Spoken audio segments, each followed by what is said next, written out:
সম্মানিত সুপ্রিয় দর্শক শ্রোতা দেশ ও প্রবাস থেকে যারা আমাদের ভিডিও দেখছেন অথবা শুনছেন সবাইকে আন্তরিক প্রীতি ও শুভেচ্ছা জানিয়ে শুরু করছি আজকের নতুন একটা প্রতিবেদন। বন্ধুরা আমার সাথে সংযুক্ত হয়েছে সুইট মিষ্টি অপরূপা একটা আপু, যার জীবনের গল্প কথাগুলো বলার জন্য আমার সাথে যোগাযোগ করছিল। আসলে সে কেন আসলো প্রতিবেদনে বিস্তারিত থাকছে ভিডিও জুড়ে। আপনাদের হাতে যদি সময় থাকে ভিডিওটা না টেনে কন্টিনিউ করেন, ওনার প্রতিবেদনে আসার কারণ সম্পর্কে আপনারা জানতে পারবেন। পাশাপাশি এই সুইট মিষ্টি আপুটির মোবাইল নাম্বারটা ভিডিওতে দেওয়া থাকবে, চাইলে আপনারা সরাসরি তার সাথে কথা বলে নিতে পারবেন। কথা না বাড়িয়ে পরিচয় করিতেছি আপনাদের সাথে। আসসালামু আলাইকুম।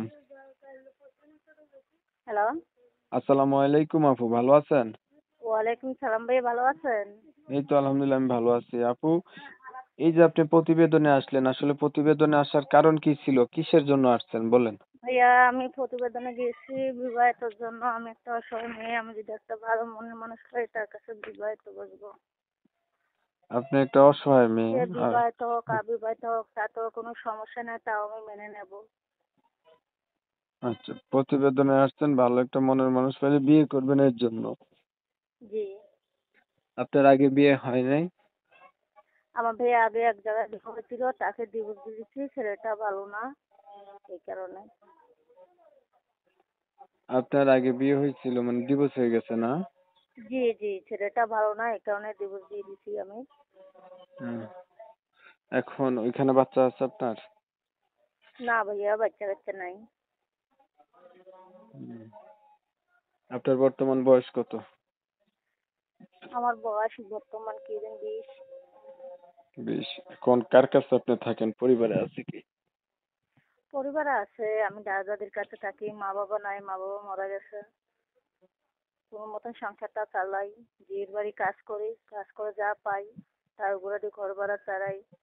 নিজের পয় পোশাক নেই। আচ্ছা, নিজের মা বাবা নাই না? জি দাদা, বাবা মা নাই, দাদা দাদির কাছে থাকেন। জি জি, দাদা দাদির কাছে থাকি। বাবা মা নাই, একটা করে মারা গেছে। লেখাপড়া কিছু করছিলেন? জানেন লেখাপড়া কিছু? না ভাই, আমি লেখাপড়া স্কুলে পড়াশোনা করি নাই। আমি মুখ্যবে পড়েছি আরবি পর্যন্ত।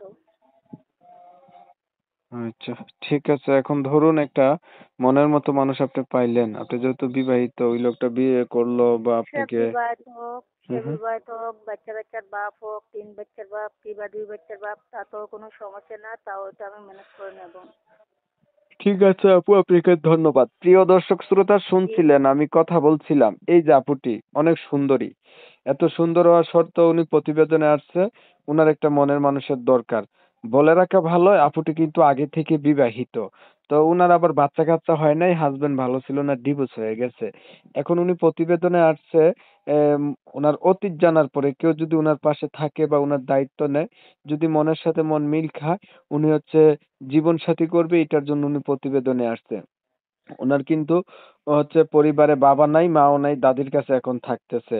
তো যারা হচ্ছে এগুলা কথাবার্তা জানার পরে এই আপুর সাথে কথা বলতে চান বা এই সুন্দরী আপুটির নাম এবং ঠিকানা জানতে চান, তারা চাইলে এই আপুর সাথে সরাসরি ভাবে যোগাযোগ করবেন। কমিউনিটি গাইডলাইনের কারণে নাম ঠিকানা নিতে পারি না। আমি ওনার নাম্বার ভিডিওতে দিচ্ছি, আপনারা অবশ্যই ওনার কাছে ফোন দিবেন।